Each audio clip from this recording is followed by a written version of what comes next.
ఈ దినం ముగించక ముందు మరొక పర్యాయము నీ సాన్నిధ్యములో చేరవడానికి మీరు మాకు ఇచ్చిన అవకాశం కొరకు వందనాలు దేవా. ప్రతి దినము ప్రతి గడియ మీరు ఇచ్చిన ఆయుష్కాలములో మేము నీ చుట్టూ తిరుగుటే నీ ఉద్దేశమైనది. అయితే మా బ్రతుకు తెరువు కొరకు, మా పొట్ట పోషణ కొరకు అనేకమైన వాటి కొరకై తిరుగుతూ ఉంటాం. అయితే అవి ప్రాముఖ్యము కాదని కాదు, వాటికంటే ముఖ్యము నీతో ఉండే వాక్యమే గొప్పదని ఎదుగుతూ నీ పాదముల ఎదుట సాగిరపడి నిన్ను స్తోత్రించి కీర్తించి ఆరాధన చేయించుకున్నాము తండ్రి. ఈ సమయంలో నీ వాక్యం ఎదుకు వస్తున్నాం. నీ మాటలు మాకు అనుగ్రహించమని కోరుతున్నాం. మీరు మాట్లాడే దేవుడువే కానీ మగవాడవు కాదు. ఆకలి కొలిగి, అవసరత కొలిగి మానవ జీవితాలతో మాట్లాడి మానవ మనోనేత్రాలను వెలిగించేవారు. ఎవరు నీ స్వరం విని నీ యొక్క విజయులవుతున్నారో, ఎవరు నీ మాట విని విజయులవుతున్నారో వారు బాగుపడుతున్నారు. ఎవరు నీ మాట విని విన్నట్లుగా ఉన్నారో వారు ఎదుర్కోవాల్సిన సమస్యలు ఎదుర్కొంటూనే ఉన్నారు. ఎవరు నీ మాటకు లోబడుతున్నారో వారు పొందుతున్న ఆశీర్వాదము కూడా నీ లేఖనముల్లో మేము చూస్తూనే వస్తూ ఉన్నాం. కాబట్టి నాయన, నీ పరిశుద్ధమైన వాక్కు మీరు మాకు అనుగ్రహించి మమ్మల్ని బలపరిచి నడిపించి నిర్వహించి నీ కార్యాన్ని జరిగించమని కోరుకుంటూ ఉన్నాం. మీ లేఖనముల కొరకై మీకు వందనములు స్తోత్రాలు చెల్లిస్తున్నాం. మరి రేపటి నుండి పిల్లలు 10th క్లాస్ విద్యార్థులు పరీక్షలు రాయిపోతూ ఉన్నారు. వారందరినీ కూడా మీరు జ్ఞాపకం చేసుకోండి. కోపటి కొరకు ప్రార్థిస్తున్నాం. అలాగే సువర్ణ, రేచల్, పరిమళ, నోయల్, రోహిత్, అదే విధముగా తండ్రి నిశ్చయ, రాబర్ట్స్, అదే విధముగా మా ప్రభువ మీ పాదములుగా వీరందరి కొరకై విజ్ఞాపన చేయించుకున్నాం. అంతేకాకుండా సహస్ర, పల్లవి, యశ్వంత్, కీర్తన, టీఆర్బి వీరి కొరకై ప్రార్థిస్తున్నాం. వీరిపై నీకు అనుసరించి వీరు సక్సెస్ఫుల్గా రాయగలిగే కృప దయచేయండి.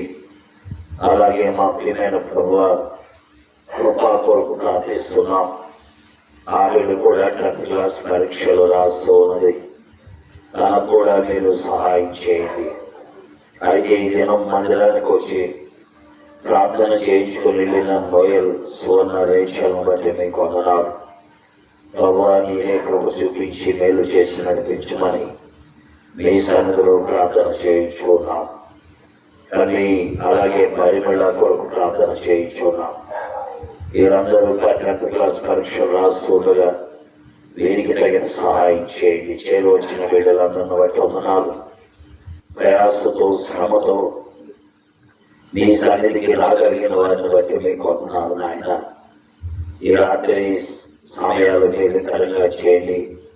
నీ వాక్కు అనుగ్రహించండి. నీ వాక్కు మా మధ్యలో ఉంచండి. మీరే మహిమ, ఘనత, ప్రభావాలు పొందమని నీ చేతులకు మమ్మల్ని మేము సమర్పించుకుంటూ విస్తారమైన నీ కృప, నీ దయ కోరుకుంటూ యేసుక్రీస్తు వారి దివ్య నామములో స్తోత్రించి ప్రార్థిస్తున్నాం తండ్రి. ఆమేన్.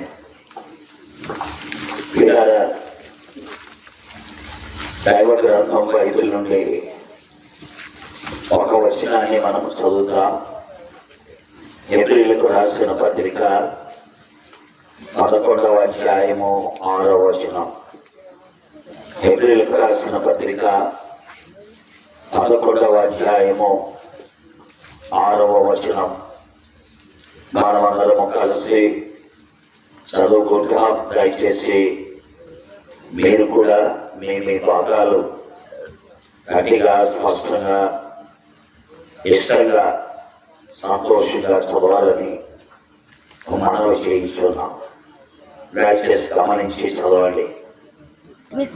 విశ్వాసము లేకుండా దేవునికి ఇష్టమైన అసాధ్యము. దేవుని యొక్కకు వచ్చేవాడు ఆయన ఉన్నాడని, నన్ను వెతుకువానికి ఫలము దయచేవాడని నమ్మవలేదు కదా. దేవుడు ఈ లేఖన భాగము దీవించి ఆశీర్వదించునుగాక. దేవుని యొక్క వాక్యములో మనము చూచున్న ఈ సత్యమును పదే పదే మనము మాట్లాడుతూ ఉండా దైవ గ్రంథం బైబిల్లో విలువైనటువంటి మాట ఇది. పరిశుద్ధ గ్రంథము లేకుండా ఈ ప్రపంచంలో దేవునితో సంబంధం అనేది ఉండదు. కాబట్టి దేవునితో సంబంధం అనేది మనము కలిగి ఉండాలి అంటే పరిశుద్ధ గ్రంథంలో సంగతులను మనము జాగ్రత్తగా యోచన చేయాలి. దేవుని వాక్యంలో మనము చూసినట్లయితే దేవుడు ఎప్పుడు కోరుకునేది విశ్వాసమే. విశ్వాసం అనేది ఎవరి ఎడల కలిగి ఉండాలి? దేవుని ఎడల కలిగి ఉండాలి. అందుకే దేవుని వాక్యంలో మనం చూస్తున్న అతి విశేషమైన మాట, విశ్వాసం లేకుండా దేవునికి ఇష్టంగా ఉండడం అనేది అసాధ్యం. అంటే ఒక వ్యక్తి దేవునికి ఇష్టడిగా బ్రతకాలి అంటే కావాల్సింది విశ్వాసమే. వాడు బాగా చదువుకొని 5-6 డిగ్రీలు బాబాసాహెబ్ అంబేద్కర్ లా కలిగి ఉన్నాడు అనుకోండి, ఆయన పెద్దగా లెక్క చేయడు దేవుడు. బాబాసాహెబ్ అంబేద్కర్ లాగా ఒక 15-20 డిగ్రీలు ఉన్నాయనుకో, అతన్ని పెద్ద లెక్క చేయడు దేవుడు. లేక మంచి జ్ఞానము, కంప్యూటర్లో టెక్నాలజీలో మంచి తెలివితేటలు ఉన్నాయనుకోండి, వాడిని కూడా పెద్ద పట్టించుకోడు దేవుడు. అలాగే విజ్ఞానంలో మంచి చాకచక్యము ఉన్నదనుకోండి, వాడిని కూడా దేవుడు పట్టించుకోడు. లేక వైద్య శాస్త్రంలో, మరి నర్సింగ్లో, వైద్య శాస్త్రంలో, ల్యాబ్ టెక్నీషియన్ కోర్సులో, లేక డాక్టర్ కోర్సులో మంచి చాకచక్యం ఉందనుకోండి, వాడిని కూడా పట్టించుకోడు. పిల్లల గోపాలకృష్ణ గోఖలే అనే వ్యక్తి ఒక ఆయన ఉన్నారు. మీ అందరికీ బాగా తెలుసని నేను అనుకుంటున్నాను. అతన్ని జీజీ అంటారు. ఆయన చాలా పెద్ద వ్యక్తి. ఆయన గురించి నేను మామూలుగా మాట్లాడుతున్నాను. గోపాలకృష్ణ గోఖలే అంటే గుండెలను మార్పిడి చేస్తాడు. మానవ గుండెలు ఉన్నాయి చూసారా, ఈ మానవ గుండెలలో గుండె తీసి గుండె పెడతాడు. That is the greatness of Gopalakrishna Gokhale.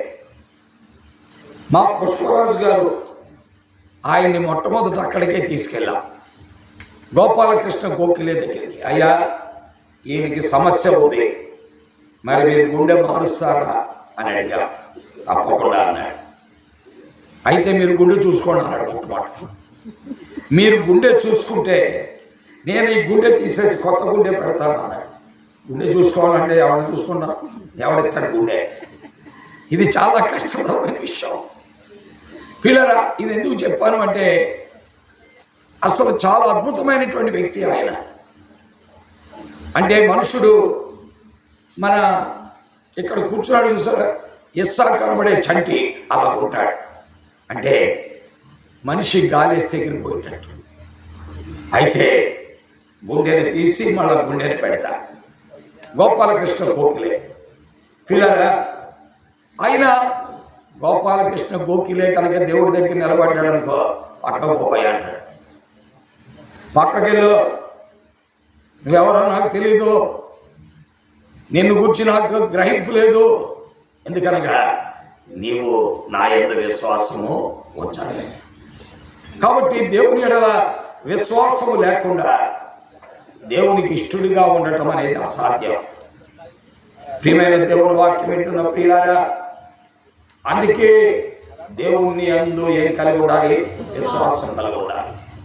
నువ్వెంత పెద్ద వ్యక్తి అయినా, ఈ పరిసర ప్రాంతాల్లో 100 ఎకరాలు ఉన్నా, లేక 1000 ఎకరాలు ఉన్నా, లేక మంచి అందగత్యమైనా అందగాడమైనా, మంచి ముఖ వర్చస్సు రంగు ఉన్నా, మంచి విద్యా ఉద్యోగం ఉన్నా, మంచి ఆస్తి అంతస్తు ఉన్నా, దేవుని ఎడల నీకు నమ్మకము లేకపోతే, దేవుని నమ్మి దేవుని యొద్దకు రాకపోతే దేవుడు నిన్ను గురించి పెద్దగా పట్టించుకోడు. దేవుడికి కావాల్సింది ఏంటంటే ఆయన యందు విశ్వాసమే. ఆయన యందు విశ్వాసమే. పిల్లల ఈనాడు ప్రపంచాన్ని ఏలేటువంటి ఒక వ్యక్తి ఉన్నాడు. అతను ఎవరంటే మైక్రోసాఫ్ట్ చైర్మన్ మరి బిల్ గేట్స్ అంటారు. అతను మైక్రోసాఫ్ట్ చైర్మన్ బిల్ గేట్స్ అంటారు. ఈ బిల్ గేట్స్ మరి ఆయన భారతదేశానికి వచ్చినప్పుడు ఇలాంటి వారందరినీ మన సిబిఎం తీసుకొస్తూ ఉంటారు. ఎవరు బయటికి ఇలాంటి వారిని తీసుకొచ్చేవాళ్ళు ఎవరు? ఒక సిబిఎంకే ఇలాంటి అలవాట్లు ఎక్కువ. ఎందుకంటే మరి ఈ వ్యక్తులను తీసుకొచ్చేవాడు ఇలాంటి పెద్ద పెద్ద వ్యక్తుల్ని రాష్ట్రానికి తెచ్చుకోవడాలంటే సిబిఐనే. సాధారణంగా మిగతా వాళ్ళు ఎవరు తయారు. ఇలా సిబిఐలో ఇట్లాంటి కోరికలు ఎక్కువ. అందుకనే బిల్ క్లింటన్ తెచ్చినోడు అతనే, బిల్ గేట్స్ తెచ్చినోడు కూడా అతనే. ఇలాంటి వారిని అందరినీ తీసుకుంటాడు. అది ఎడకాదు కదా కేసీఆర్. వాళ్ళకి తీసుకొచ్చింది కేటీఆర్ అని. కేసీఆర్ అంటే ట్రంప్ యొక్క కూతుర్ని తీసుకొచ్చినాడు. ఎవరంటే తెలంగాణలో ఉన్నటువంటి కేసీఆర్ అండ్ కేటీఆర్ తీసుకొచ్చారు. వాళ్ళ కదా తీసుకొచ్చారు. ఏంటంటే చంద్రబాబు అయ్యో బాబోయ్, నన్ను మీరు బోల్తా కొట్టించి మీరు బోల్తా పడి నన్ను బోల్తా కొట్టించిన నాకు తెలుసండి ఎవరెక్కడ ఉన్నది. మీరు దాని గురించి చెప్పక్కర్లేదు పిల్లగా. కాబట్టి ఆ యొక్క ట్రంప్ కూతుర్ని తీసుకొచ్చినాడు అతనే. ఆ యొక్క ఇవాంకా ట్రంప్ దగ్గర కేటీఆర్ మాట్లాడుతుంటే ఇవాంకా ట్రంప్ ఇంకా కళ్ళు మూసుకొని నిద్రపోయింది. ఎందుకంటే కేసీఆర్ కొడుకు కేటీఆర్ మాట్లాడుతున్న ఆ వొకాబులరీ, ఆ టెక్నాలజీ సంబంధించిన సంగతులు ఇవి చూసినప్పుడు అమ్మో ఇండియాలో ఇలాంటి వ్యక్తులు ఉన్నారా పిచ్చెక్కిపోయినాము. వెంటనే ట్రంప్కు ఫోన్ చేసింది. కేటీఆర్ మాట్లాడినటువంటి విధానం, ఆయన ఇచ్చినటువంటి ఎక్స్ప్లెనేషన్ చూస్తే ఇలాంటి మేధా సంపత్తు కలిగిన వారు ఉన్నారా అని అనిపించింది నాకు అని ట్రంప్ కూతురు ట్రంప్కు ఫోన్ చేసినట్లుగా మనం చూస్తున్నాం. పిల్లరా, ఇలాంటి పెద్ద పెద్ద వాళ్ళు ఎంతమంది ఉన్నా దేవుని ఎడల విశ్వాసం లేకపోతే వాడు ఎందుకు పనికిరాని వాడే. దేవుని ఎడల విశ్వాసం లేకపోతే వాడు ఎందుకు పనికిరాని వాడే. ఇలాంటి పెద్ద పెద్ద వాళ్ళని రాష్ట్రానికి దేశానికి తీసుకొచ్చిన వాళ్ళ దేవునికి పనికిరాని వారే. ఎందుకంటే దేవుడికి కావాల్సింది ఒకటే, విశ్వాసం. దేవుడికి కావాల్సింది ఏంటంటే విశ్వాసం. విశ్వాసము లేకుండా దేవునికి ఇష్టడైంది అసాధ్యం. రోజు గుడికి వెళ్ళినా విశ్వాసం లేకుండా ఎంతో ఉపయోగం లేదు. రోజు రొట్టె ద్రాక్ష రసం చెయ్యెత్తి తిన్నా విశ్వాసం లేకుండా ఉంటే ఉపయోగం లేదు. బైబిల్ పట్టుకుని తిరిగినా విశ్వాసం లేకుండా ఉంటే ఉపయోగం లేదు. పిల్లరా, the fundamental thing that God expects is faith. దేవుడు ప్రాథమికముగా ఆయన కోరుకునేది మానవ జాతి నుండి ఏంటి అంటే కేవలం విశ్వాసమే. మనం ఏ కులము, ఏ గోత్రము, ఏ సంస్కృతి, ఏ సాంప్రదాయము లేక మనము మన ఆస్తి ఎంత, అంతస్తు ఎంత, విద్య ఎంత, ఉద్యోగం ఎంత, నెలలో వచ్చే రాబడి ఎంత, ఇదంతా ఆయనకు అనవసరం. ఆయనకు కావాల్సింది ఒకటే, నీవు ఆయన్ని నమ్ముతున్నావా లేదా, నీవు ఆయన పైన విశ్వసించావా లేదా. విశ్వసించినోడు అడుక్కునేవాడైనా ఆయనే, అతనికే ఎక్కువ విలువిస్తాడు కానీ ధనవంతుడైనా వాడికి విలువవాడు. అందుకే బైబిల్లో విశ్వాసము కలిగిన లాజరుకు పరలోకం విలువిచ్చింది, విశ్వాసము లేని ధనవంతుడికి పరలోకం విలువిచ్చిందా? వెలువలేదు. కాబట్టి పిల్లరా, విశ్వాసము లేకుండా దేవునికి ఇష్టడైనట అసాధ్యం. కాబట్టి ఒక పేదవాడు, తిండి లేనివాడు, ఆరోగ్యము లేనివాడు, ఆహారము లేనివాడు, ఆస్తి లేనివాడు ఆ విశ్వాసముతో పరలోకము ఆయనతో ఆయన గురించి మాట్లాడుతుంది. పరలోకము ఆయన గురించి మాట్లాడుతుంది. ఇలాగా ఈ లోకంలో ఆస్తుంది, అంతస్తుంది, మేడలున్నాయి, మిద్దులున్నాయి, కార్లున్నాయి, ఎన్నో రకాలైన పలుకుబడింది. సమాజంలో నడిచి పెడుతుంటే ప్రతివాడు నమస్కారం పెడుతున్నాడు, చేతులు ఎత్తుతున్నాడు. కానీ అతని గురించి అయ్యా పరలోకం నిన్ను గురించి ఏ మాటగా చెప్పట్లేదు. కాబట్టి ఈ మానవ జీవితంలో మానవులైన మనం ఏ దేవుణ్ణైనా నువ్వు పూజించవచ్చు, ఏ దేవుణ్ణైనా నువ్వు ఆరాధించవచ్చు. నీవు ఎవరిని ఆరాధిస్తున్నావు, ఎవరిని పూజిస్తున్నావు, ఎవరిని వెంబడిస్తున్నావు అని నేను అడగట్లా. నిన్ను నిర్మించిన దేవుని యందు నీకు విశ్వాసం ఉందా? నీ తల్లి గర్భములో నీకు రూపి ఏర్పరిచిన వాని యందు నీకు విశ్వాసం ఉందా? నీ తల్లి ఒడిలో నిన్ను కూర్చోబెట్టిన వాని యందు విశ్వాసం ఉందా? నీలో జీవము, ఊపిరి, ఆత్మ ఉంచిన వాని యందు నీకు విశ్వాసం ఉందా? పిల్లగా అది లేకపోతే నీవెన్ని కలిగి ఉన్నా అది సున్నా, నీవెన్ని కలిగి ఉన్నా అది సున్నా అని దేవుని వాక్యం మాట్లాడుతున్నది. మానవ జాతికి ఆ విశ్వాసాన్ని కలుగు చేయడానికే మానవ నిర్మాణకుడైన దేవుడు మానవునికి గాలి, నీరు, భూమి, ఆకాశము, సూర్యచంద్ర నక్షత్రములు, వాతావరణంలో ఉన్న సమస్తం ఇచ్చిన దేవుడు మానవుడిగా, సశరీరుడిగా, మనుషుడిగా యేసుక్రీస్తు పేరున ఈ భూమి మీదకి వచ్చారు. పిల్లగా ఆ యేసుక్రీస్తునందు నీకు విశ్వాసం లేకపోతే, ఆ యేసుక్రీస్తును నమ్మకపోతే, ఆ యేసుక్రీస్తును ఎరగకపోతే, ఆ యేసుక్రీస్తుకు నీవు రాకపోతే దేవునికి నీకు ఏ విధమైన సంబంధము ఉండదు. ఎందుకనగా నీవు ఆయన్ని ఎత్తుక్కుంటూ ఆయన ఉండే చోటుకి వెళ్ళలేవని, ఆయన ఉండే చోటులో నిలవలేవని, ఆయన ఉండే చోట్లోకి నువ్వు అడుగు పెట్టలేవని గ్రహించిన ఆ దేవుడు నీ కొరకాయ తను తాను ఉపేక్షించుకొని సశరీరుడిగా, మానవుడిగా యేసుక్రీస్తు పేరున ఈ భూమి మీదకి ఆయన వచ్చారు. ఎందుకు అనంటే నీవు ఆయన్ను నమ్మాలని, నీవు ఆయన యందు విశ్వసించాలని ఆయన ఈ భూమి మీదకి వచ్చాడు. ప్రియా స్నేహితులారా, ఇంకా మానవ కల్పిత పద్ధతులను ఆధారంగా చేసుకుని మనుషుల పారంపర్యాచారములకు బానిసమై ఈ లోకములో మానవుడు కల్పించిన నిరర్థకమైపోతున్నటువంటి పరిస్థితులకు దాసులుగా బ్రతుకుతూ నీ కాలమును, నీ ఆయుష్ కాలమును వృధా చేసుకుంటూ, నీ ఆరోగ్యమును, నీ బలమును పాడు చేసుకుంటూ ఎప్పుడు ఈ లోకాన్ని విడిచిపెడతావో తెలియని పరిస్థితుల్లో అంధత్వములో బ్రతికితే నీవు అనుకోని గడియలో నీకేమొస్తుంది? మరణం వస్తుంది. నీవు అనుకోని గడియలో నీకు మరణం వస్తుంది. ఈ రోజున మానవుడు అనుకుంటున్నాడు, ఈ రోజున లారీలో అచ్చుపొడి గెలలే దాదాపు 200 గెలలు ఇప్పుడే మినీ లారీలో పంపించారు. ఆ అట్టిపళ్ళు గెలలన్నిటికీ కారకుడెవరు? ప్రభువైన యేసుక్రీస్తు వారే. ఆ ప్రభువైన యేసుక్రీస్తు వారే.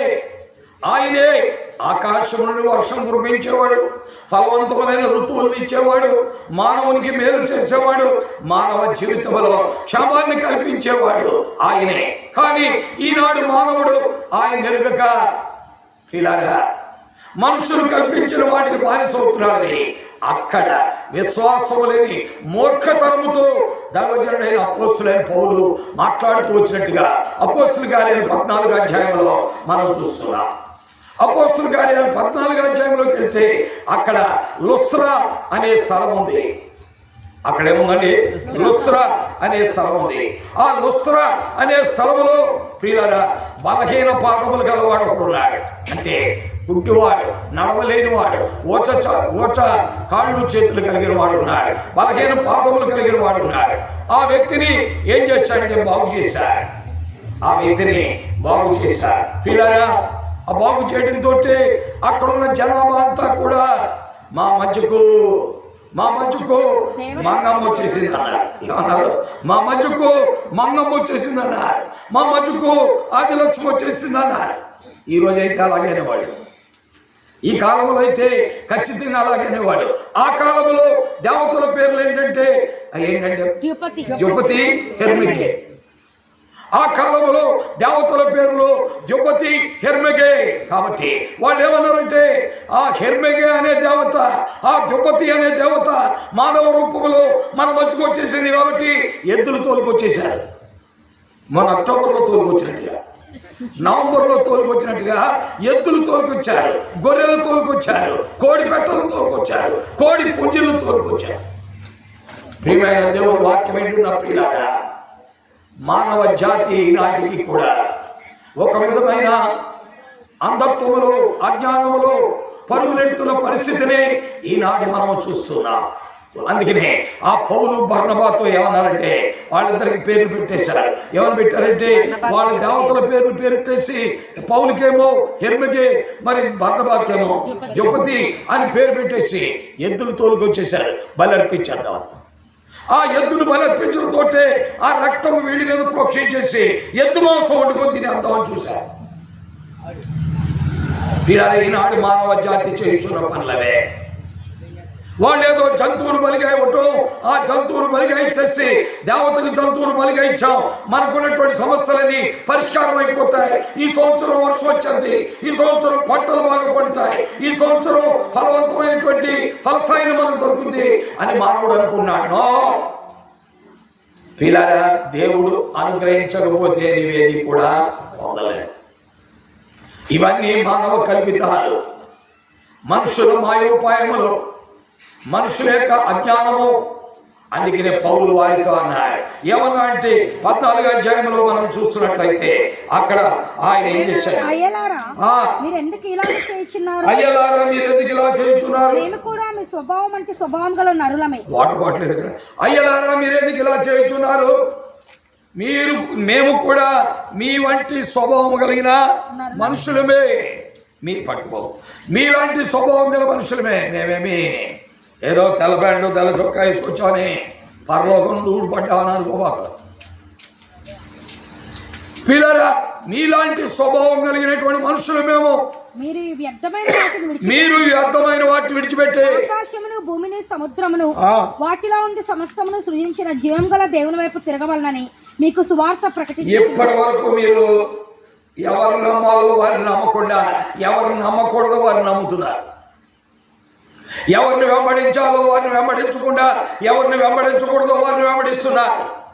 ఎవరి ఎడల మీ మనస్సు పెట్టాలో వారి ఎడలు పెట్టకుండా, ఎవరి ఎడల నీ మనస్సు పెట్టకూడదో వారి మీద పెడుతున్నారు అని వారితో మాట్లాడాడు. ఏమన్నంటే చొక్కాలు చించుకున్నారు.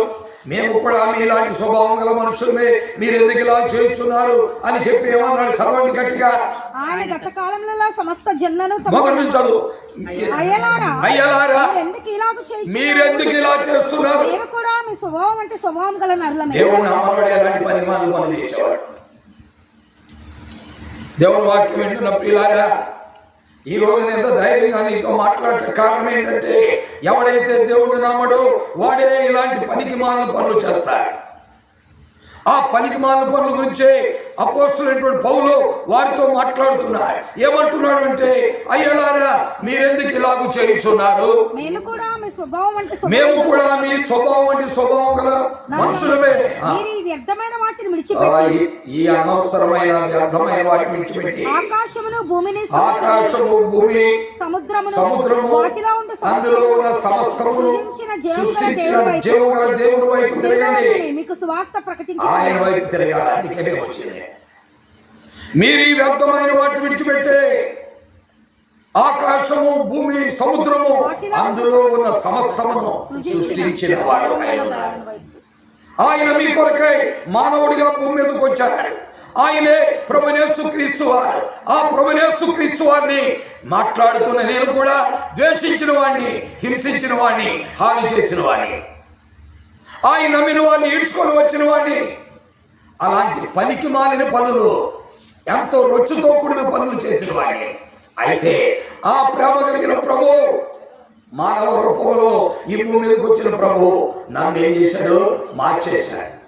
నా జీవితమును మార్చాడు. ఆయన వైపు త్రిప్పాడు.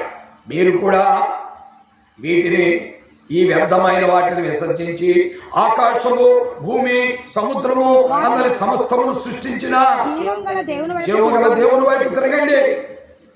ఆయన ఏమయ్యాడు? చదవండి.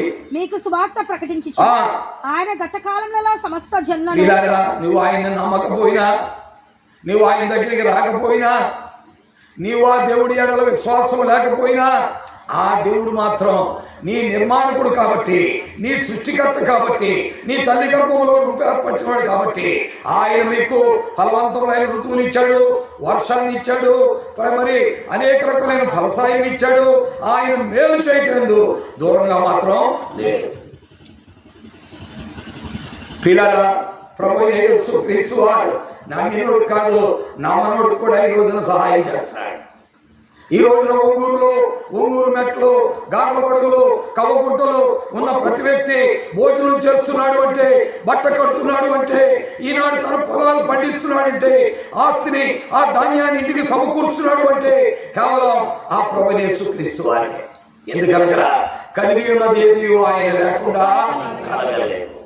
సమస్తము ఆయన మూలముగా కలిగాయి, సమస్తము ఆయన ద్వారా కలిగాయి, ఆయన నిమిత్తము కలిగాయి అని లేఖనాల్లో చదువుతున్నాం. కాబట్టి దేవుని వాక్యం వింటున్న ప్రియులారా, విశ్వాసము లేకుండా దేవునికి నువ్వు ఇష్టడు కాలేవు.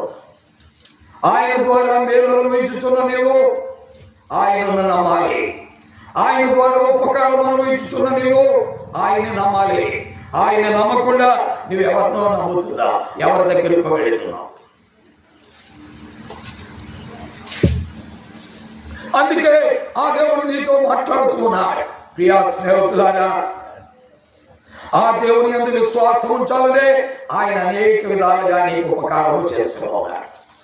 నీకు 30 బస్తాలు పండవలసింది 40 పండిస్తున్నాడు, 40 పండాల్సింది 50 ఇస్తున్నాడు. ఇవన్నీ ఎందుకు చేస్తున్నాడు?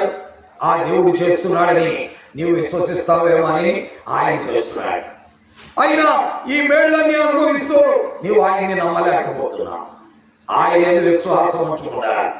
ఆయనకి చెందవలసిన మహిమ, ఆయనకి చెందవలసిన ఘనత, ఆయనకి చెందవలసిన ఖ్యాతి వేరే వాళ్ళకి చెందేటట్లు చేస్తున్నాం. ఇది ఎంత విచారం. కాబట్టి ఆలోచించుకోవాలి. ఇది ఎంత భయంకరమైన విషయం, అందుకే ఆలోచించుకోవాలి. నీ జీవితంలో ఆయనకు మహిమ కలగాలి, ఆయనకు ఘనత కలగాలి, ఆయనకు ఖ్యాతి కలగాలి. ఆయన ద్వారా మేలు అనుభవించుచున్నవాడు నీవు. కానీ నీవు ఆయన్ని కనపరచకుండా వేరే వారిని కనపరుచుకున్నావు. ఈ శిరీష ఇక్కడ కూర్చుంది, ఈ శిరీష ఉందనుకోండి, వాళ్ళ నాన్నగారిని వాళ్ళ అమ్మని కనపరచకుండా ఈ వీధిలో ఉన్న వాళ్ళందరినీ కనపరుస్తుంది అనుకోండి, వాళ్ళ అమ్మ నాన్న ఏమవుతారంటే ఇక ఎందుకులే ఈ ఇల్లు అమ్మేసి ఎక్కడికైనా పోదాం అనుకుంటారు. ఎక్కడికైనా పోదాం ఎందుకు వచ్చింది? మా గర్భాన్ని పుట్టిన బిడ్డ, మా ద్వారా ఈ భూమి మీదకి వచ్చిన బిడ్డ, మేము పాలు పట్టిస్తే ఎదిగినటువంటి బిడ్డ, మేము అన్ని విధాల సహాయం చేస్తే ఈ అంతస్తుకు వచ్చిన బిడ్డ, చదివిస్తే నర్స్ అయినటువంటి బిడ్డ. అసలు నన్ను నాన్న అని పిలవట్లా, నన్ను ఏమో అమ్మని పిలవకుండా రోడ్లలో తిరిగే వాళ్ళందరినీ నాన్న అమ్మ అని పిలుస్తుంది. అప్పుడు ఏం చేస్తారు తల్లిదండ్రులు ఇద్దరు? ఏం చేస్తారంటే ఏం చేయాలో తెలియక పిల్లరా ఈ రోజున దేవుణ్ణి నువ్వు అలాగే అవమానపరుస్తున్నావు. గుర్తుపెట్టుకో, దేవుణ్ణి నువ్వు అలాగే అవమానపరుస్తున్నావు. నిన్ను నిర్మించిన వాడు ఆయన, నీకు ఉపకారం చేస్తున్నవాడు ఆయన, నీకు సహాయం చేస్తున్నవాడు ఆయన, నీకు మేలు చేస్తున్నవాడు ఆయన. ఆయన ద్వారా నువ్వు లబ్ధి పొందుతున్నావు. ఇవన్నీ ఆరోగ్యం ఇస్తున్నాడు, ఆయుష్కాలం ఇస్తున్నాడు. ఈ 2026లో 73 దినాలు అయిపోయింది. 72 దినాలై ఈ 73వ దినం కూడా కొన్ని గంటలు అయిపోతుంది. అయినా నువ్వు ఆయన్ని పూజించలేకపోతున్నావు. దీనికి కారణం నీకు ఆయన ఎడల ఏమీ లేదు, విశ్వాసం లేదు. నీకు ఆయన ఎడల నమ్మిక లేదు. ఇలాగున అంధత్వంలోనికి మానవ జాతి ఏమైపోతుందని వెళ్ళిపోతున్నది. పిల్లలు అయితే ఆ అంధత్వంలో చీకటిలో గుడ్డోడుగా ఉంటున్న మానవ జాతిని బయటికి తేవడానికి ఆయన ఈ లోకంలోనికి మనుషుడిగా వచ్చాడని మనం చూస్తున్నాం. కాబట్టి మనుషుడిగా వచ్చాడని దేవుని వాక్యం ద్వారా మనం చూస్తున్నాం. కాబట్టి ఆయన మానవుడిగా ఎందుకు వచ్చాడు? నీ దగ్గరికి వచ్చి నీతో మాట్లాడి నీ అందరం కలుగు చేయాలని, విశ్వాసం కలుగు చేయాలి. పిల్లల తద్వారా నీవు దేవుడికి ఏమైపోవాలని, ఇష్టడిగా మారిపోవాలని ఆయన నీ కొరకై సమీపంగా నీ దగ్గరికి వచ్చాడు. ప్రియమైన దేవుని వాక్యం వింటున్న బిడ్డలారా, అందుకే దేవుని వాక్యములో అలాగ మానవ రూపములో మనుషుడిగా ఈ భూమి మీదకి వచ్చిన యేసుక్రీస్తు ప్రభు ఆ మత్తయి సువార్త 5, 6, 7 అధ్యాయాల్లో కొండ ప్రసంగము చేసిన తర్వాత కొండ దిగి వచ్చుచున్నాడు. ఆయన దిగి వస్తున్నాడు, కొండ మీద కొండ నుండి దిగి వచ్చుచున్నాడు. 8వ అధ్యాయం 1వ వచనం. ఆయన కొండ మీద నుండి దిగి వచ్చిన చూసారా, ఆయన కొండ మీద నుండి దిగి వస్తున్నాడు. పిల్లరా, కొండ మీద ఉండేవాడు దేవుడు కాదు, కొండ దిగి కిందకు వచ్చినాడే దేవుడు. యేసుక్రీస్తు ప్రభువారు ఆ పరిశుద్ధ పర్వతం మీద ఎవడో నిలవలేడని, ఆ పరిశుద్ధ పర్వతం మీద ఎవడో ఉండలేడని అక్కడ నుండి ఇక్కడ తెచ్చాడు. అక్కడ నుండి ఆయన ఇక్కడికి వచ్చాడు భూమి మీద. ఆయన అక్కడ నుండి ఇక్కడికి వచ్చేసారు భూమి మీదకి. అందుకని నీకు కనబడాలని నీకు సహాయం చేయాలి. కొండ మీద ఉన్నవాడు దేవుడు కాదు, కొండ దిగి వచ్చినోడే.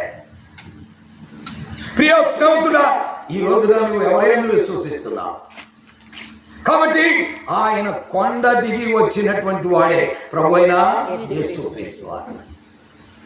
ఆయన కొండ దిగి ఈ భూమి మీదకి వచ్చిన వాడే ప్రభు అయిన యేసుక్రీస్తు. ప్రియ స్నేహితులారా, నీవు విశ్వసించవలసిన వాడు, నీవు నమ్మవలసిన వాడు, నీవు నమ్మిక ఇచ్చి వెంబడించవలసిన వాడు ఎవరంటే కొండ మీద కిందకి దిగి వచ్చినవాడే. ఆయనే ప్రభు అయిన యేసుక్రీస్తు. ఆయన ఎక్కడుంటాడు అంటే 15వ అధ్యాయం 1వ వచనంలో కనబడుతుంది. ఏమంటున్నాడు? కీర్తన 15 మొదటి రోజులు ఏమనంటే, యెహోవా నీ గుడారంలో అతిథిగా ఉండదగిన వాడెవడు, నీ పరిశుద్ధ పర్వతం మీద నిలవదగిన వాడెవడు. అక్కడ ఎవడు ఉండగలడు? ఈ భూమి మీద ఎవడు ఉండలేడు. అందుకే ఆ పర్వతం మీద నుండి భూమి మీదకి దిగి వచ్చిన వాడే ప్రభు అయిన యేసుక్రీస్తు. ఆ పర్వతం మీద నుండి భూమి మీదకి దిగి వచ్చినోడే ప్రభు అయిన యేసుక్రీస్తు. ప్రభు అయిన యేసుక్రీస్తు. ఇక్కడ పెట్టండి, దీని మీద అక్కడ పెట్టండి. కొత్త ఎందుకని ఇక్కడ పెట్టమని ప్రియమైన దేవుని వాక్యం పెట్టిన పెట్టేలాగా. అందుకే ఆయన కొండ దిగి వచ్చినటువంటి దేవుడు, పర్వతాన్ని దిగి వచ్చినటువంటి దేవుడు. ఆ పరిశుద్ధ పర్వతం మీద నుండి తన పరిశుద్ధతను పక్కన పెట్టి, తన మహిమను పక్కన పెట్టి, దేవదూతల ఆరాధన పక్కన పెట్టి, మరి కెరూబుల ఆరాధన పక్కన పెట్టి, సింహాసనాన్ని వదిలి నీ కొరకై సామాన్యమైన మానవుడిగా ఈ భూమి మీదకి వచ్చాడు. ఆయనే ప్రభు అయిన యేసుక్రీస్తు. ప్రియ స్నేహితులారా, ఆయన నీ కొరకై తగ్గించుకున్నవాడు, నీ నిర్మాణకుడు నీ కొరకై తగ్గించుకున్నవాడు, నీ సృష్టికర్త నీ కొరకై ఉపేక్షించుకున్నవాడు.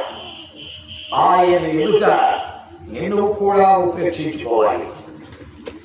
నీవు కూడా ఉపేక్షించుకోకపోతే నీవు ఆయన ఏం చేయలేవు, నమ్మలేవు. దానిపైన పెట్టి నీవు ఆయన్ని నమ్మలేవు. అందుకే ఆయన నమ్మకపోతే అసలు నీకు దేవుడే లేడు. ఎందుకనగా ఆయన్ని నమ్మకుండా నీకు దేవుడు లేడు, దిక్కుమాలిన వాడు అయిపోతావు.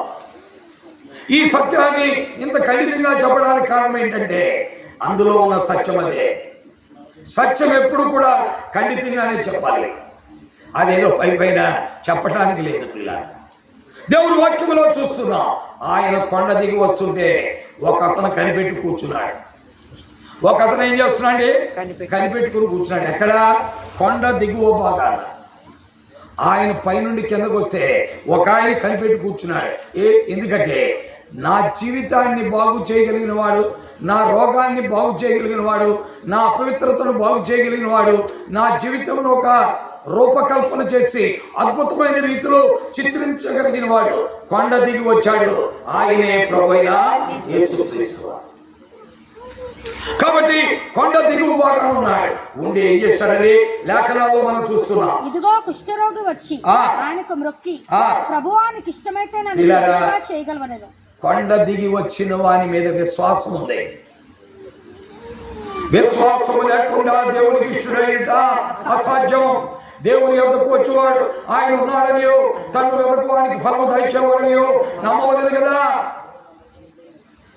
కాబట్టి ఆయన ఉన్నవాడు అనువాడని విశ్వసించాలి. ఆయన వెతికే వాడికి ఫలం ఇస్తాడని నమ్మాలి. అలా నమ్మి ఈ కుష్ఠరోగి ఎవరి దగ్గరికి వచ్చాడండి? యేసు దగ్గరికి వచ్చాడు. ఈ రాత్రి నీ కుష్ఠరోగం లేదు, ఆరోగ్యంగా ఉన్నావు. కానీ మరో కుష్ఠరోగం ఉంది. ఆ కుష్ఠరోగమే పాపము అనే కుష్ఠరోగం. భౌతికమైన కుష్ఠరోగం కంటే పాపం అనే కుష్ఠరోగం మరీ భయంకరమైనది. గుర్తుపెట్టుకో, పాపం అనే కుష్ఠరోగంతో పరలోక రాజ్యంలో ప్రవేశించవచ్చు, కానీ భౌతికమైన కుష్ఠరోగంతో పరలోక రాజ్యంలో ప్రవేశించవచ్చు. పాపం అనే కుష్ఠరోగంతో మాత్రం పరలోక రాజ్యంలో ప్రవేశించలేదు.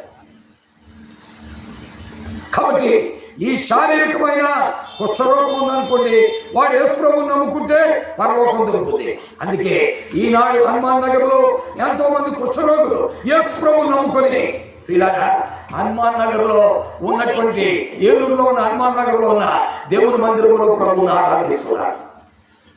వారు ప్రభువును స్తోత్రిస్తున్నారు. ఆ కుష్ఠరోగుల్లో ఒక కుష్ఠరోగి ప్రతి శనివారం మా ఇంటికి వస్తాడు. ప్రియమైన దేవుని వాక్యం ఏంటున్న ప్రియులారా, భౌతికమైన కుష్ఠరోగం, శారీరకమైన కుష్ఠరోగం ఉన్న పరలోక రాజ్యంలో నువ్వు ప్రవేశించగలవు. అయితే ఆత్మ సంబంధమైన కుష్ఠరోగం నీకుంటే అగ్నిగుండం పాలవుతావు. అక్కడ అగ్ని ఆరదు, గురువు చావదు. యుగాలు ఏడ్పు పండు కొరుకుంటుంటుంది. అందుకే భౌతికమైన ఈ కుష్ఠరోగం కలిగిన వ్యక్తి తన అంతరంగిక కుష్ఠరోగాన్ని, శారీరక కుష్ఠరోగాన్ని కూడా బాగు చేయగలిగిన వాడు ఎవరు? ప్రభువైన యేసుక్రీస్తు. అందుకే ఆ కొండ దిగి ఈ కిందకు వచ్చిన ఆయన దగ్గరికి వచ్చాడు. వచ్చి ఏం చేశాడండి? ప్రభువానికి ఇష్టమైతే నన్ను శుద్ధునిగా, అక్కడ రాయబడిన మాట ఉంటుంది, ఆయన పాదములు పట్టుకున్నాడు. ఏం చేశాడు కాదు? ఇదిగో కుష్ఠరోగి వచ్చి ఆయనకు మ్రొక్కి, ప్రభువానికి ఇష్టమైతే నన్ను శుద్ధునిగా చేయగలవనెను. అందుకని ముందు నుండి చదవండి, ఏమన్నా రాయబడిందో చూద్దాం. ఆయన ఆ కొండ మీద నుండి దిగి వచ్చినప్పుడు బహు జన సమూహంలో ఆయన వెంబడించారు. ఇదిగో కుష్ఠరోగి వచ్చి ఆయనకు మ్రొక్కి, ప్రభువానికి ఇష్టమైతే ఆయన పాదాలు పట్టుకున్నాడు. పిల్లరా, ఆయన పాదాలు పట్టుకున్నాడు. నువ్వు యేసు ప్రభు చేతిలే పట్టుకోలేకపోతున్నావు, పాదాలు కాదు. యేసు ప్రభు చేతిలే పట్టుకోలేకపోతున్నావు. యేసు ప్రభు దగ్గర ప్రార్థనే చేయలేకపోతున్నావు. యేసు ప్రభు దగ్గర మోకాళ్ళు వనలేకపోతున్నావు.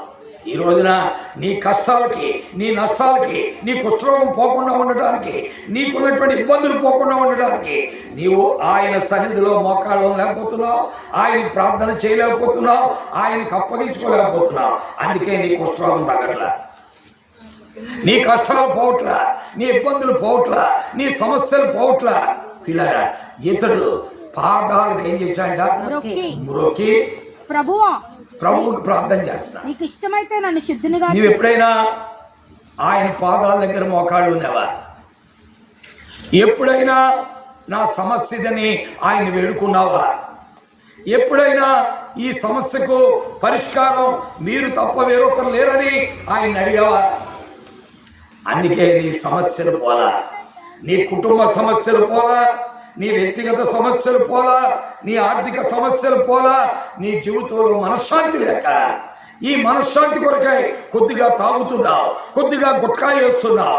ఎందుకు అంటే ఈ తాగుడనే మత్తుతో ఈ మనశ్శాంతి లేని స్థితి పోగొట్టుకోవాలని చూస్తున్నావు. అయితే ఈ తాగుడు మత్తు దిగడంతో మళ్ళీ అశాంతిగా ఉంటున్నావు. పిల్లరా, ఈ రోజున మానవుడు చేసే పొరపాటు పనులే, పనికి మాలిన పనులే. ఈ కుష్ఠరోగి ఆయన కొండ దిగి వచ్చాడు. నాకు ఆయన కావాలి అని ఆయన పాదాలు మొక్కాడు, ఆయనకి ప్రార్థన చేశాడు. నీకు ఇష్టమైతే నన్ను శుద్ధినిగా చేయమని అడిగాడు. ఆ దేవుడు వెంటనే అతని యొక్క వినయము, అనే యొక్క విధేయత, అతడు మోకాళ్ళుని స్థితి, అతడు ప్రార్థన చేసిన స్థితి వెంటనే దేవుడు ఏం చేశాడు? పిల్లగా, విశ్వాసము లేకుండా నువ్వు ప్రార్థన చేయలేవు, విశ్వాసము లేకుండా మొక్కలేవు, విశ్వాసము లేకుండా అడగలేవు. గుర్తుపెట్టుకో, ప్రార్థన చేసేవాడు ఎవరంటే విశ్వాసం ఉన్నవాడే. అందుకే దేవుని యొద్దకు వచ్చేవాడు ఆయన ఉన్నాడని తన్ను అడుగువానికి, తన్ను వెదకువానికి, అడుగువానికి ఏమిస్తాడు? ఇప్పుడు ఆయన కొరకే కనిపెట్టాడు. That fellow is waiting since 3 days. ఈ కుష్ఠరోగి ఎన్ని రోజుల నుంచి అక్కడ కనిపెట్టాడంటే 5వ అధ్యాయం అయిపోయింది, 6వ అధ్యాయం అయిపోయింది, 7వ అధ్యాయం అయిపోయింది. సుమారు 3 రోజుల నుంచి కనిపెట్టాడు. ప్లేసే మారలేదు, వచ్చేస్తాడు గ్యారంటీగా. నీవు ఆయన కొరకే కనిపెడుతున్నావా? ఆయన కొరకే కనిపెట్టుకుని వారి విషయంలో దేవుడు వారిని అవమానపరచడు. ప్రియులారా, యెషయా 49 అధ్యాయం 23 వచనం మనం చదువుతున్నాం. ఏమి రాయబడి చదవండి. యెషయా 49:23 మనం చదువుతుంటే అక్కడ రాయబడి ఉంది. ఏమని రాయబడి చదవండి, చదవండి. రాజులు నిన్ను 49:23 రాజులు నిన్ను అడిగిన చదవండి. అప్పుడు నేను యెహోవాననియు నా కొరకు కనిపెట్టుకున్నవారు అవమానమునందరనియు నువ్వు తెలుసుకుంటారా నాయన? నా కొరకు కనిపెట్టుకునేవారు అవమానం పొందరని నువ్వు తెలుసుకుంటారా బాబు? దేవుని వాక్యములో మనం చూస్తున్నాం అద్భుతమైన సత్యం. ప్రియమైనటువంటి వాళ్ళరా, 3 రోజుల నుంచి కనిపెడుతున్నాడండి ప్రభు ఎప్పుడు దిగుతాడు. ఆ ప్రభు దగ్గర మోకాళ్ళు ఉన్నాడు, ఆ ప్రభుకి ప్రార్థన చేశాడు, ఆ ప్రభుకు సూటిగా నా పరిస్థితులను నన్ను విడిపించమని అడిగాడు. ఈనాడు నువ్వు విడిపించబడకపోవడానికి కారణం నీవు ఆ ప్రభు పాదాల దగ్గర నువ్వేం చేయలేదు. ఎక్కడైనా మోకరిస్తున్నావు, మనుషుల దగ్గర ఉంగిపోతున్నావు, అధికారుల దగ్గర ఉంగిపోతున్నావు, నీ ఇంకా పెద్ద పెద్ద అంతస్తు ఆస్తిపరుల దగ్గర ఉంగిపోతున్నావు, కానీ దేవుడి దగ్గర ఉండట్లేదు. అది ఈరోజున చాలామంది ఆస్తిపరుల దగ్గర ఉంగుతారు, అధికారుల దగ్గర ఉంగుతారు, ధనవంతుల దగ్గర ఉంగుతారు, విద్యావంతుల దగ్గర ఉంగుతారు, వైద్యుల దగ్గర కూడా అయ్యా మీరే మాకు ఆధారం, ఇక మీరు చేస్తే తప్ప మాకు ఇది తగ్గదంటాడు. కానీ దేవుడి దగ్గర వంగవు. నువ్వు వంగాల్సిన చోట వంగితే జరగవలసింది జరుగుతుంది. ఇది దేవుడి వాక్యం, మన సొంత పాటలు కాదు. ఇతనికి అర్థమైపోయింది. అందుకే ఇతడు ఎక్కడ వంగాడంటే ప్రభు అయిన దేవుడి దగ్గర వంగాడు. ప్రియా స్నేహితులారా, నీ జీవితంలో, నీ కుటుంబ వ్యవస్థలో, నీ దైనందిన వ్యవస్థలో, నీ బిడ్డల వ్యవస్థలో, నీకున్న ఆర్థిక పరిస్థితుల మధ్య ఏ సమస్యకైనా పరిష్కారం యేసుక్రీస్తు ప్రభువే. అయితే నువ్వు చేయవలసింది ఆయన దగ్గర నువ్వు వంగాలి, ఆయన పాదాలు పట్టుకోవాలి, ఆయనకి మొరపెట్టాలి, ఆయనకి నీ సంగతి అంతా చెప్పుకోవాలి. 24 గంటలు సెల్ ఫోన్ చూస్తే నీకు జరగదది. పొద్దున్నే లేచినప్పటి నుంచి 6 గంటలకు బిగించేస్తా సెల్ ఫోన్, రాత్రి 12 దాకా దాన్ని ఇలాగ చూస్తూనే ఉంటావు. చూస్తే ఎందుకు చూస్తున్నారా బాబు, ఏం చూస్తున్నారా అని అనుకుంటున్నాను. అందుకే ఈ రోజున బైబిల్ పడి తిరిగేవారు, మందిరాలకు వెళ్ళేవాడు, ఆయా పనులు చేసేవాడు కూడా దిక్కుమాలి స్థితి అనుభవిస్తున్నారు.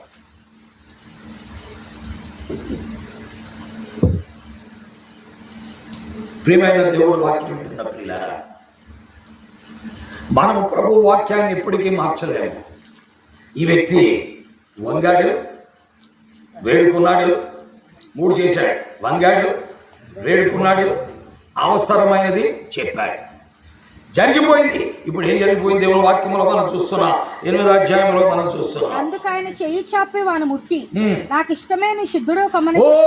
వంగాడు, వేడుకున్నాడు, అవసరమైనది చెప్పాడు, వెంటనే అతడు శుద్ధుడైపోయాడు. తక్షణమే వానికి శుద్ధి. ఎప్పుడండి? తక్షణమే వానికి కుష్ఠరోగం శుద్ధి. ఇక రేపు చూద్దాం అనలా. ఈ 2 టాబ్లెట్స్ వాడాక రేపు రమ్మని అనలేదు. ఈ 3 టాబ్లెట్స్ వాడాక మరి ఈ 3 వాడిన తర్వాత 3వ రోజు అనలా. తక్షణమే వాడి కుష్ఠరోగం ఏమైంది? ఇలారా, ఆయన సర్వ శరీరులకు దేవుడు, ఆయనకు అసాధ్యమైనది ఏది కూడా లేదు. నాకు అసాధ్యమైనదే ఏదైనా ఉన్నదా అని పలికిన వాడే ఆ సర్వాధికారం కలిగినటువంటి దేవుడు, ఆ సర్వోన్నతులైనటువంటి దేవుడు, ఆ సర్వశక్తిమంతుడైన దేవుడు. కాబట్టి నమ్ము ఆయనే, ఆయన విశ్వసించు, ఆ విశ్వాసముతో ఆయన దగ్గర వంగు, ఆ విశ్వాసముతో ఆయన వేడుకో, ఆ విశ్వాసముతో నీ యొక్క పరిస్థితిని ఆయనకే చెప్పుకో. వెంటనే వాడు ఏమైపోయాడు? శుద్ధులైపోయాడు. పిల్లరా, ఇది మొదటి సంగతి.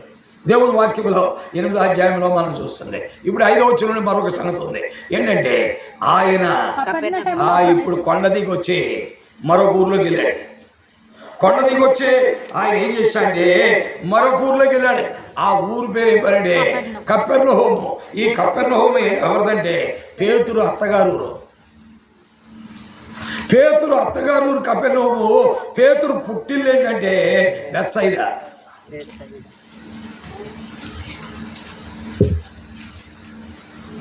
అర్థమైందా? ఇప్పుడు ఆ పేతురు అత్తగారి ఊరికి వెళ్ళాడు. ఎవరు వెళ్ళారు? ఎవరు వెళ్ళారండి? భూమి ఆకాశమును సృష్టించిన దేవుడు, సూర్యచంద్ర నక్షత్రములు కలుగు చేసిన దేవుడు, మానవ నిర్మాణకుడైన దేవుడు, మానవునికి సమస్తం అనుగ్రహించిన దేవుడు సశరీరుడిగా మానవుడిగా ప్రత్యక్షమై కపెర్నహూములోనికి అడుగు పెట్టాడు. అయితే కపెర్నహూములో ఉన్నటువంటి శతాధిపతి ఆయన ఎప్పుడు వస్తాడని కనిపెడతాడు.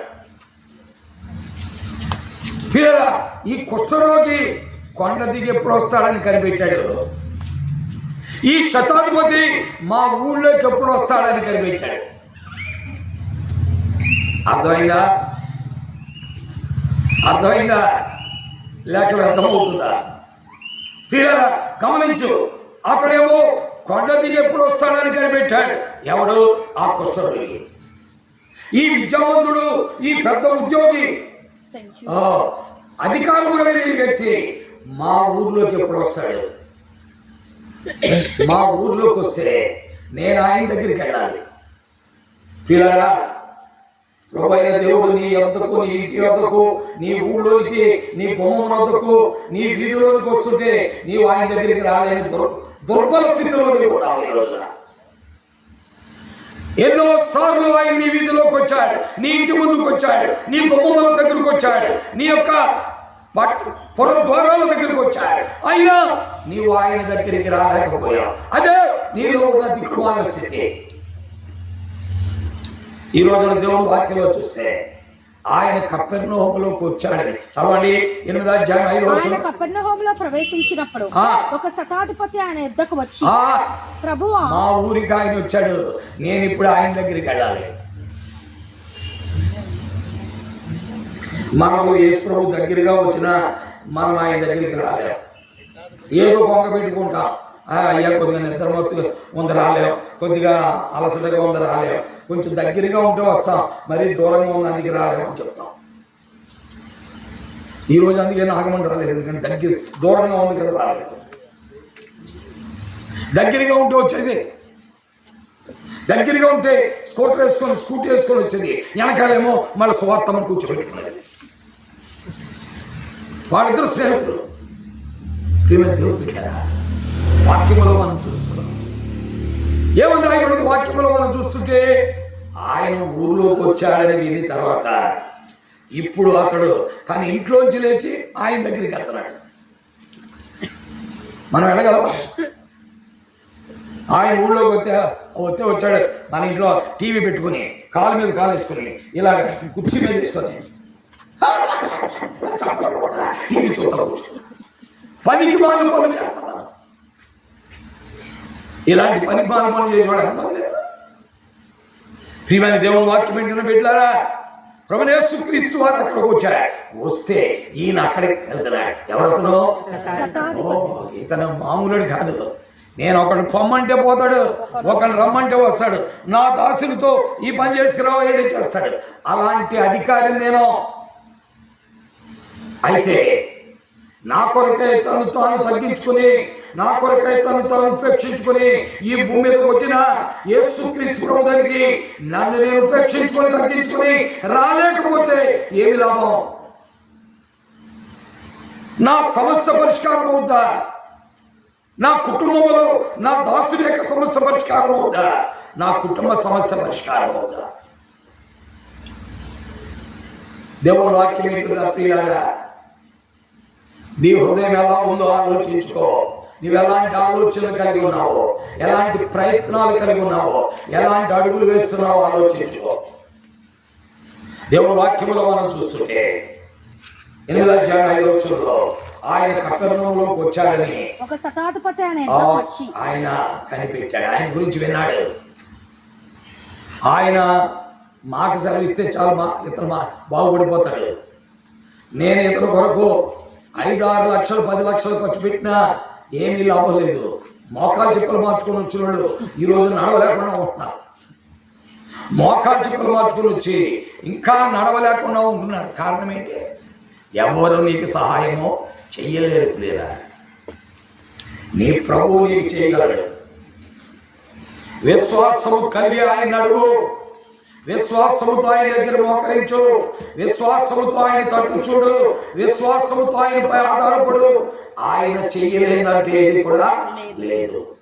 నీ సొంత జ్ఞానముతో నువ్వు ఉన్నావా దెబ్బతింటావు. అందుకే బైబిల్లో చెప్పాడు, నీ స్వబుద్ధిని ఆధారము చేసుకోనక, ఓ నేను జ్ఞానిని కదా అని నువ్వు అనుకోనక, నేను జ్ఞానిని కదా నువ్వు అనుకోవద్దు. నీ స్వబుద్ధిని నువ్వు ఆధారం చేసుకోవద్దు. నీ పూర్ణ హృదయముతో నీ దేవుడైన ప్రభువునందు విశ్వాసం ఉంచు. అప్పుడు నువ్వు అద్భుతాన్ని చూస్తావని మరి సామెతలు 3:5 మనం చదువుతున్నాం. మనోడు కొంతమంది చూస్తున్నారు, గమనించండి. సామెతలు 3:5 చూస్తుంటే అక్కడ రాయబడిన మాటలు ఏం కలుగుతున్నాయి? నేను జ్ఞానిని కదా నువ్వు అనుకోవద్దు, నీ స్వబుద్ధిని నువ్వు ఆధారం చేసుకోవద్దు, నీ ప్రవర్తన మీద ఆయనకి అధికారాలను ఒప్పుకో, పూర్ణతో ఆయన యందు నమ్మిక ఇచ్చు. That's what the Centurion is doing. ఈ యొక్క శతాధిపతి చేయించున్న పని అదే. పిల్లలు తను జ్ఞానిని కదా అనుకోట్లా, నేను అధికారిని కదా అనుకోట్లా, తన స్వబుద్ధిని ఆధారం చేసుకోట్లా. పిల్లరా, పూర్ణ హృదయముతో యేసు ప్రభువు నందు విశ్వాసం ఉంచాడు. మనమైతే అతని దగ్గరికి మనం వెళ్ళేదంటే అతనే మన దగ్గరికి వస్తాడు కావాలి. అతని దగ్గరికి మనం వెళ్ళేదంటే అతనే మన దగ్గరికి వస్తాడు. ప్రియమైన దేవుని బిడ్డలారా, సెంచురియన్ అనగా శతాధిపతి తను తాను ఉపేక్షించుకుంటున్నాడు. తను తాను ఏం చేస్తున్నాడు? ఉపేక్షించుకుంటున్నాడు, తగ్గించుకుంటున్నాడు. ఎందుకంటే ఆయన దేవుని స్వరూపేయండి, దేవునితో సమానుడైండి, మనుషుల పోలికగా పుట్టే దాసుని స్వరూపాన్ని ధరించి విధేయుడై రిక్తుడై శిలువ మరణం పొందినంతగా నా కొరకై తను తాను తగ్గించుకునే ఈ భూమి మీదకి వస్తే నన్ను హెచ్చించుకుంటే ఏమి లాభం? అందుకే శతాధిపతి ఏం చేస్తున్నాడంటే ఆ ఊళ్ళోనికి ఆయన వచ్చాడని అతని దగ్గరికి ఏం చేస్తాడు? చదవండి. ఆయన కపెర్నహూములో ప్రవేశించినప్పుడు ఒక శతాధిపతి ఆయన ఎద్దుకు వచ్చి, ప్రభువా నా దాసుడు పక్షవాయుతో పడి ఉన్నాడు, మిగుల బాధపడిచి ఇంటిలో పడి ఉన్నారని చెప్పి ఆయన వేడుకున్నాడు. అంటే ఈ శతాధిపతిలో కూడా ఏంటంటే అతనిలో ఆ ప్రభు దగ్గర వంగాడు, ఆ ప్రభు దగ్గర వేడుకున్నాడు, ఆ ప్రభు దగ్గర తన సమస్య వివరించాడు. That's what the leopard has done it. అతనే ఆ కుష్ఠరోగి చేసిన పని అదే. ఇతడు చేసిన పని ఏంటంటే ప్రభు దగ్గరికి వచ్చాడు, తను తాను ఉపేక్షించుకున్నాడు, ప్రభుకి ఏం చేస్తున్నాడు? ప్రార్థన చేస్తున్నాడు. ప్రభుకి ఏం చేస్తాడు? ప్రార్థన చేస్తాడు. ఎవరి కొరకు? తన కొరకు కాదు, తన ఇంటిలో ఉన్న దాసుడు కొరకు. నాకు నువ్వు కావాలి, నా దాసుడు కూడా నీవు కావాలి. నాకు మాత్రమే కాదు, నా ఇంట్లో పనిచేసే వారికి కూడా నీవే దేవుడు, నా పొలంలో పనిచేసే వారికి కూడా నీవే దేవుడు, నా కుటుంబంలో ఉన్న వారికి కూడా నీవే దేవుడు. నా ఒక్కడికే కాదు, నా కులములో, నా జాతిలో, నా మతములో, నా తెగలో, నా ఇంటి పేరటోళ్ళు, నా బంధువులందరికీ నీవే కావాలి. నీవు లేకపోతే వారికి దిక్కులేదు. అది ఎరిగిన వాడే ఎవరు? శతాధిపతి. నువ్వు ఎరిగావా? నువ్వు గ్రహించావా? నువ్వు దాన్ని గమనించావా? నువ్వు ఒక్కడితోనే పోగొట్టుకుందామని చూస్తున్నావా? పిల్లరా, అది ఎరిగిన శతాధిపతి ఆ ప్రభువైన యేసుక్రీస్తు వారి దగ్గరికి వచ్చి ఏం చేస్తున్నాడండి? ఏం చేస్తున్నాడు? అయ్యా నేనే చెప్తాను. అయ్యా నా దాసుడు పక్షవాయుతో ఉన్నాడు, మరి దయచేసి వాడి బాగు చేయాలి అని వేడుకున్నాడు. అని ఏం చేశాడు? అప్పుడు యేసు అనంటే నేను వచ్చి అతను స్వస్థపరుస్తాను. I will come and heal him. I will come and heal him. నేను వస్తాను, అతను స్వస్థపరుస్తాను అన్నాడు. అన్నాడా? నేను వచ్చి వాని నేను వచ్చి వానిని స్వస్థపరిచెదనని అతనితో చెప్పగా ఆ శతాధిపతి పిల్లలు నేను అంటే అతని యొక్క వినయం, అతని యొక్క విధేయత, అతని యొక్క తగ్గింపు, అతడు దేవుని కొరకు కనిపెట్టుచున్న స్థితి గమనించిన యేసు ప్రభు వాళ్ళ ఇంటికి వెళ్ళిపోతానంట. నీవు గనక నువ్వు ఆయన కొరకై కనిపెట్టుకుంటే, ఆయన కొరకై తగ్గించుకుంటే, ఆయన దగ్గర వేడుకుంటే, ఏ సమస్య గురించి అయితే వేడుకున్నావో ఆ సమస్య పరిష్కారం చేయడానికి ఆయనే నీ ఇంటికి వచ్చేస్తాడు. నీకు అది చేత కాలేదు కాబట్టి ఇప్పటికీ దిక్కుమాల స్థితి. అప్పుడు శతాధిపతి అన్నాడు, ఏమన్నాడు చెప్పండి? నీవు నా ఇంటిలోనికి ఓ I am unworthy to receive you into my house. నేను నా ఇంటిలోనికి నిన్ను స్వీకరించడానికి నేను పాత్రుడను కాదు. నీవు మాట మాత్రము సెలవింపు. నేను పాపిని, చదువుకున్న వాడినే కానీ పాపిని, ఉద్యోగస్తుడే కానీ పాపిని, అంతస్తు కలిగిన వాడినే కానీ పాపినైనా నా దగ్గరికి నీవు రావడానికి నేను అనర్హుడు. పిల్లగా కాబట్టి గుర్తెరుగు, పాపులు ఎక్కడుంటారంటే ఊరు బయట కాదు. విద్యావంతులు పాపులు, ఉద్యోగస్తులు పాపులు, అధికారులు పాపులు, కులస్తులు పాపులు, ఆస్తి గలవాడు పాపులు, ఈ భూమి మీద పుట్టిన ప్రతి మానవుడు పాపి. కాబట్టి నీవు నా ఇంటిలోనికి రావడానికి నేను అర్హుడను కాను, పాత్రుడను కాను. మీరేంటండి మా ఇంట్లోకి రావటం? పరలోకానికి అధికారి మీరు. ఒకరిని పరలోకానికి చేర్చాలంటే నీ చేతిలో ఉంది. వాడు నీ చేతిలోకి రాకపోతే వాడు అగ్నిగుండం పాలైపోతాడు. అలాంటి మీరు నా ఇంటిలోనికి రావటమా? నేనేంటి, నా బ్రతుకేంటి, ఎంత పెద్ద ఉద్యోగం చేస్తే మాత్రం అని తన్ను తాను ఉపేక్షించుకుంటున్నాడు. ఎవరు? ప్రియ స్నేహితులారా, ఇది మన జీవితంలో ఉన్నప్పుడు దేవుడు నిన్ను విడిచిపెట్టేవాడు మాత్రము కాదు, దేవుడు నిన్ను ఎడబాసేవాడు కూడా కాదు. ఎందుకంటే మీరు పరలోకానికి అధికారి. ఈ ప్రపంచానికి కాదు, ఈ భూమి మీద కాదు. ఒక వ్యక్తి పరలోక రాజ్యములో ప్రవేశించాలంటే మీ ద్వారా తప్ప జరగదు. ఎందుకంటే మీరే మార్గం, సత్యం, జీవం. మీ ద్వారా తప్ప ఎవడు పరలోక రాజ్యములో ప్రవేశించాలి. అలాంటి మీరు నా ఇంటిలోనికి రావడానికి నేను అనర్హుడు. పిల్లరా, అదే తన జీవితంలో దేవుని ఎడల ఉన్న విశ్వాసం. ఈ విశ్వాసంతో అతని జీవితంలో మేలు అనుభవించాడు, క్షేమం అనుభవించాడు. అప్పుడు ప్రభు ఆశ్చర్యపోయాడు.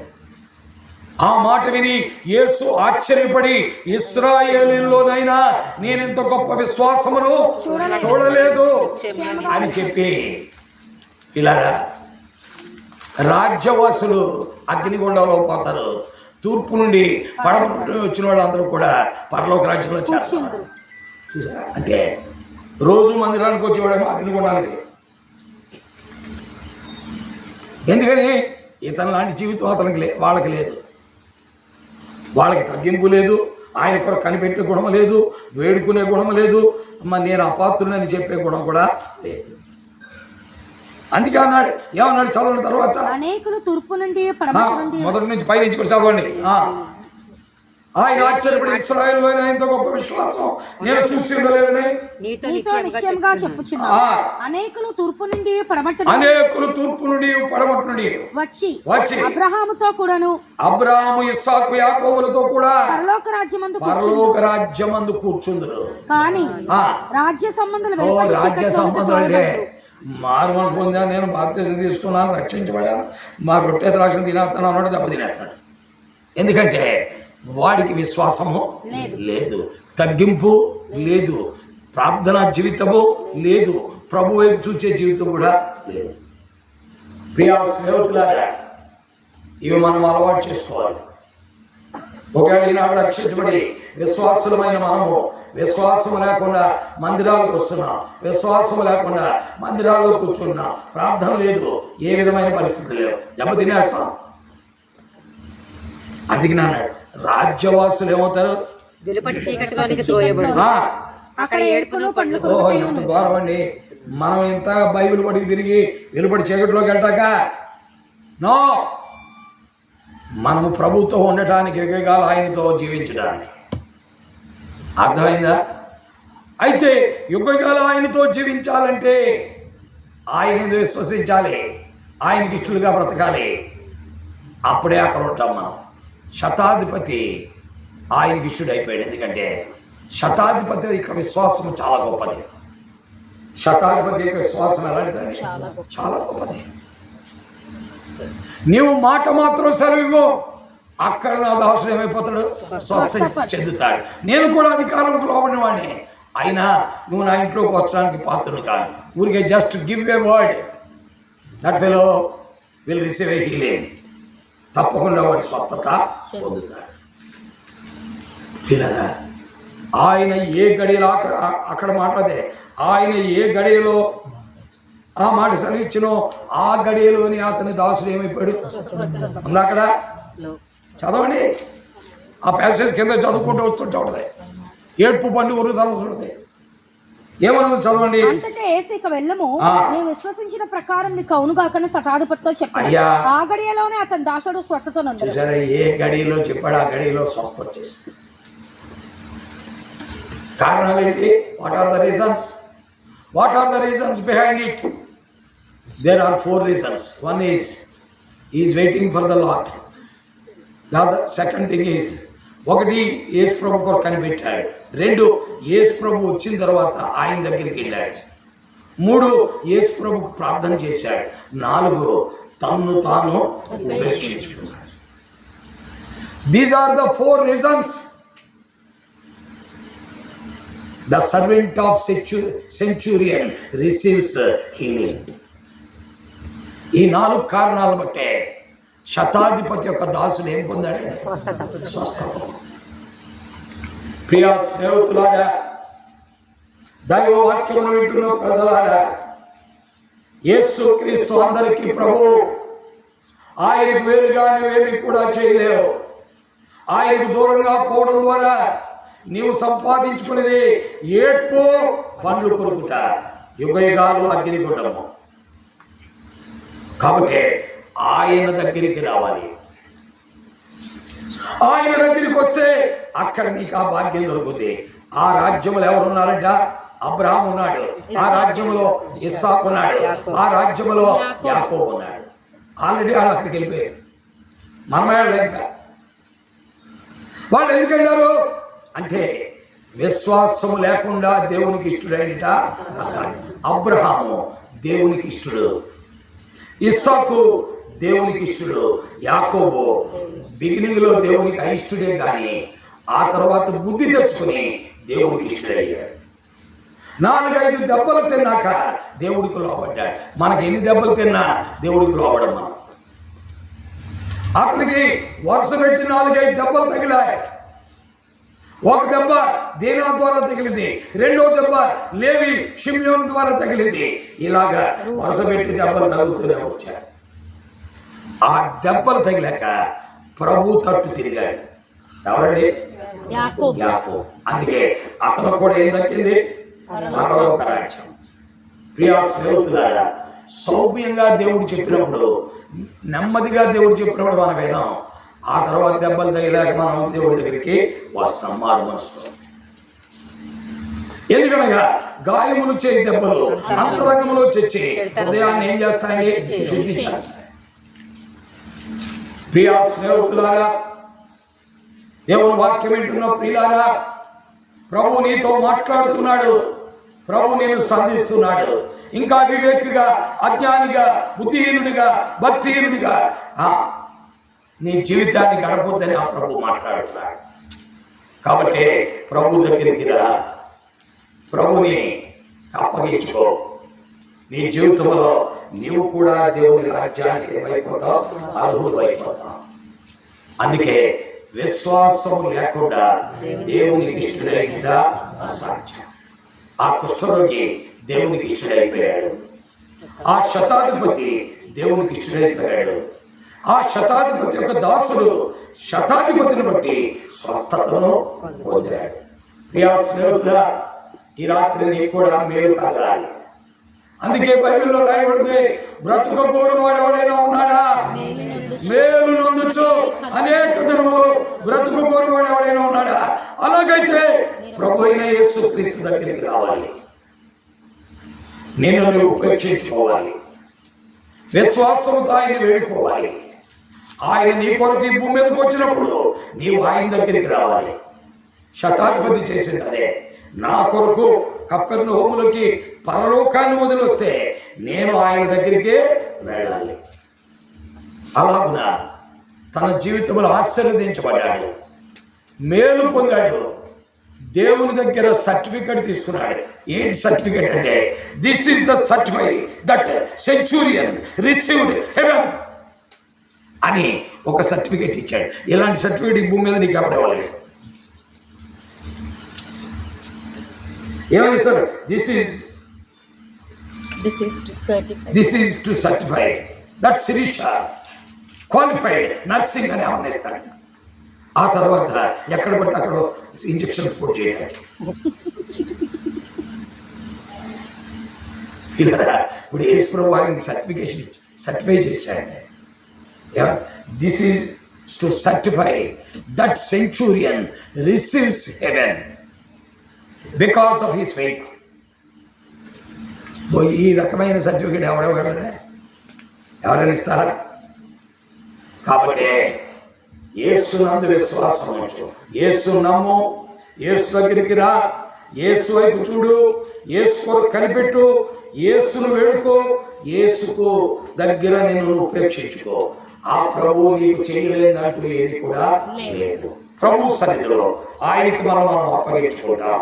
దేవుడు తన వాక్యమును మన మధ్యలో ఆశీర్వదించి ఆయన సత్యమునకు మనము లోబడి ఆయనను వెంబడించినట్లుగా పరిశుద్ధాత్మ దేవుడు చేరొచ్చిన వారికి, వాక్యం విన్న వారికి, ఆయన సముఖంలో ఉన్నవారి అందరికీ తోడై సహాయకుడు కాక. ఆమేన్. కళ్ళు మూసుకుందాం, ప్రభు సన్నిధిలో మోకరిద్దాం. ఎక్కడ నుండి వింటున్నా, ఇక్కడికి వచ్చి వింటున్నా, ప్రభు నీతో మాట్లాడుతున్న సత్యానికి నీవు దూరంగా వెళ్ళి ఏమీ చేయలేవు. ఆ ప్రభువును కాదనుకుని కూడా నువ్వేమీ చేయలేవు.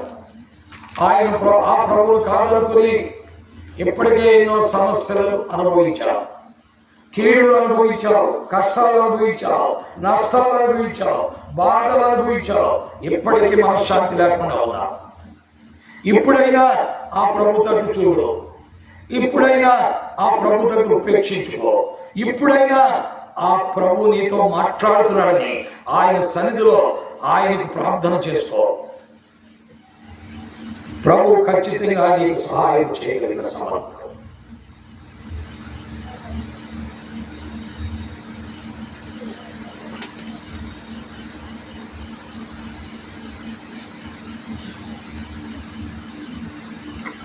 ప్రేమగా పరిశుద్ధమైన మా తండ్రి, జీవము కలిగినటువంటి మహిమాన్వితుడైన మా దేవా,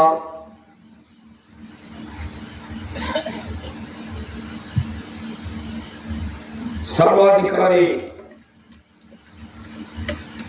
సర్వశక్తిమంతుడా, సర్వమునకు మూలమైన వాడా, మానవ క్షేమం కొరకు మనుష్యుడిగా మారినవాడా, ఈ భూమి మీద 33 సంవత్సరంలో మానవ జీవితానికి మేలు చేయుటకై సంచరించిన వాడా, చివరికి మానవ పాపము కొరకై సిలువకెక్కి శిక్ష అనుభవించి రక్తము చిందించి ప్రాణము దారబోసి చనిపోయి సమాధి చేయబడి 3వ దినమున లేచిన వాడా, నీ ఘనమైన ఉన్నతమైన అద్వితీయ మహోన్నతమైన నామం కొరకై వందనాలు స్తోత్రాలు చెల్లిస్తున్నా. ఈ సాయంకాల గడియలో ఎవరి నిమిత్తం, ఎందు నిమిత్తం, ఎవరి కొరకు నీ వాక్యమును మా మధ్యలో ఉంచావు. ఆ నీ కార్యమును ఆయన జరిగించి నీ కృప కుమ్మరించి మీ నామమును మహిమపరచుకోండి. దేవా మా ప్రియమైన తండ్రి, నీకు వేరుగా మేమేమీ చేయలేము. నీకు దూరంగా కూడా మా జీవితంలో క్షేమాన్ని అనుభవించలేము. కాబట్టి నాయన, నీ పైన అనుకుని నీ వైపు చూచే భాగ్యాన్ని మీరు మాకు కలుగు చేయండి. అలాగున చూచి ఆ యొక్క కుష్ఠరోగి తన యొక్క సమస్య నుండి విడుదల పొందాడు.